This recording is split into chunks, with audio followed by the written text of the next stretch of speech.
Halo teman-teman, selamat datang di Value Stock. Hari ini saya akan membahas analisa fundamental HMSP kuartal ketiga tahun 2020. Oke, ini disclaimer-nya. Yang pertama, ini merupakan sharing analisa fundamental, bukan ajakan beli, jual, atau hold suatu saham, dan keputusan investasi ada di tangan teman-teman selaku investor. Yang ketiga, dari analisa fundamental ini bisa dijadikan referensi untuk analisa saham-saham yang teman-teman miliki. Oke, pertama-tama kita masuk ke bisnis modelnya. Dari bisnis modelnya kita bisa melihat kegiatan usahanya bergerak di bidang usaha manufaktur rokok dan sumber income-nya dari penjualan rokok. Segmen usaha sama marketnya ada di Indonesia. Terus terkait kasus hukum, saat saya melakukan analisa HMSP ini, saya tidak menemukan adanya kasus hukum ya yang terkait dengan mereka. Terus untuk kepemilikan sahamnya dimiliki oleh Philip Morris sebesar 92,5% dan masyarakat memiliki 7,5%. Oke teman-teman, ini bisa dilihat untuk merek-merek atau produk dari HMSP. Yang pertama ada Sampurna A, habis itu ada Sampurna U, ada Jisamsu, habis itu ada Sampurna Hijau sama Marlboro. Oke, kita masuk ke laporan keuangannya. Yang pertama kita dari pendapatan atau revenue. Jadi teman-teman bisa melihat ya, 2014 sampai 2019 cukup konsisten ya HMSP mencetak pendapatan yang lebih baik. Cuman ketika di kuartal kalau kita lihat dari laporan 2020 kuartal ketiga hanya sebesar 67,700. Dan kalau kita bandingkan dengan kuartal sebelumnya yang 77,5, maka mengalami penurunan 12,6%. Terus dari segi net profitnya cukup beragam ya teman-teman dari 2014 sampai 2019. Dan jika kita bandingkan kuartal ketiga, maka mengalami penurunan 32,2%. Hal ini disebabkan oleh cukai rokok sama kita sedang mengalami pandemi ya teman-teman. Terus kalau kita asumsikan jika kuartal keempatnya memiliki kinerja yang sama dengan kuartal ketiga, maka HMSP akan mengalami penurunan net profit sebesar 32,8%. Terus kita lihat dari segi asetnya dari 2014 sampai 2019 cukup konsisten ya mengalami kenaikan dalam segi asetnya. Cuman di 2020 mengalami penurunan asetnya dan mengalami penurunan 12,2%.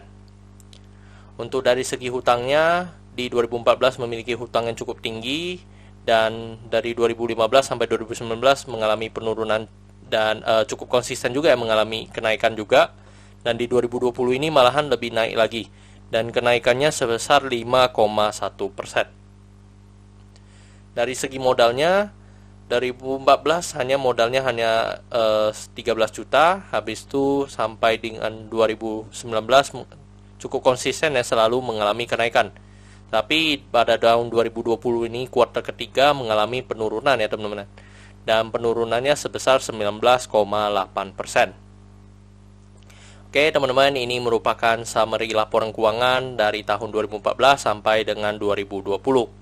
Dan di sini saya akan banyak membahas tentang rasio keuangannya.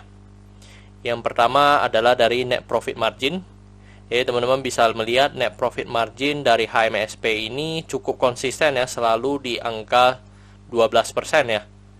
Cuman di tahun 2020 ini hanya di sekitar 10,21%. Hal ini mengalami penurunan 2-3% ya teman-teman. Terus karena penurunan ini membuat EPS-nya juga menurun menjadi 7,9, maka untuk pernya juga mengalami kenaikan. Tapi kalau kita bandingkan dengan harga per rata-rata dari HMSP memang cukup tinggi ya untuk di 2018 ke bawah untuk harga HMSP. Dan di 2019 dan 2020 ini mengalami penurunan cukup signifikan juga. Dan untuk book value-nya teman-teman kita bisa melihat untuk book value-nya hanya ada di angka 246. Kalau dengan harga dijual sekarang yaitu di 1560, maka memiliki PBV 6,34 kali ya teman-teman. Terus untuk dari segi DER-nya hanya di 0,56, which is ini juga sangat bagus ya teman-teman, yang dimana DER-nya masih di bawah 1. Untuk ROE-nya sebesar 32,21%, which is ini juga sangat bagus, yang dimana dari ROE yang saya anut yaitu 9% atau 2 kali bunga deposito. Tapi kalau kita bandingkan dengan rata-rata dari ROE sebelumnya, memang rata-rata juga di atas 35% ya teman-teman, selama 2016 sampai 2019. Rata-rata mengalami penurunan 5% ya untuk ROE-nya. Untuk dari segi ROA sebesar 20,61%. Nah, tadi kan teman-teman melihat bahwa untuk aset sama modalnya turun, tetapi hutangnya mengalami kenaikan. Hal ini kalau saya lihat mengalami penurunan ya dari sisi efisiensinya ya teman-teman terkait HMSP ini. Terus untuk saat video ini dibuat, harganya di 1560, dan dari analisa fundamental saya mendapatkan nilai intrinsiknya sebesar 2000 sampai dengan 2500 teman-teman. Kenapa saya membuat harga seperti ini? Saya juga melihat dari sisi dividennya ya teman-teman. Ini mana teman-teman bisa melihat EPS di tahun 2019 sebesar 118, tetapi untuk dividen per share-nya itu 119, berapa ya teman-teman. Jadi tetapi di sini saya bulatin menjadi 120, dan di sini di 2018 teman-teman juga bisa melihat ya perbandingannya. Rata-rata itu di angka 99% ya teman-teman untuk dividen payout ratio-nya. Terus untuk dari harga 2.500 ini maka bisa didapatkan margin of safety 28% sampai 60% untuk HMSP ini.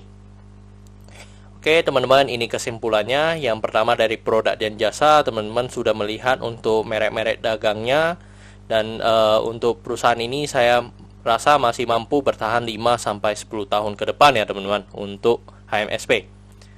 Untuk GCG-nya saya berikan status oke karena dimiliki oleh Philip Morris sebesar maksimum ya teman-teman 92,5%. Dan dari kasus hukum saya tidak menemukan adanya kasus hukum, maka saya berikan status oke untuk GCG-nya. Untuk dari segi revenue sama net profit saya memberikan status oke walaupun mengalami penurunan. Hal ini saya masih bisa ditoleransi ya, di mana penurunannya masih di bawah 50%. Dan hal ini mereka tidak hanya terkena dari segi pandemi, tapi mereka juga terlibat di masalah cukai ya teman-teman ya, kena dampak dari masalah cukai ya teman-teman. Terus dari segi aset saya berikan status no karena mengalami penurunan ya teman-teman. Dan liability-nya saya berikan status oke walaupun mengalami kenaikan, tetapi kenaikannya itu rasio dari DER-nya masih di bawah 1. Untuk book value saya berikan status no karena harga sekarang dijual di harga di atas book value-nya, dan itu sangat wajar ya untuk perusahaan yang udah big company ya. Untuk dari sektor saya berikan status WNC ya teman-teman. Dan hari ini sebenarnya saya mendapatkan kabar bahwa cukai tidak jadi naik, tetapi kan selama belum ketuk palu, selama belum ada memang resmi dari pihak cukainya, ya ini masih kita tetap WNC ya teman-teman. Untuk dari ROE-nya saya berikan status oke karena 2 kali bunga deposito atau 9%. Untuk margin of safety saya berikan status oke karena masih positif. Dan untuk dividen saya berikan status oke karena dividen PO rasionya yang sangat menggoda ya teman-teman. Dan selama 5 tahun terakhir mereka selalu konsisten dalam membagikan dividennya.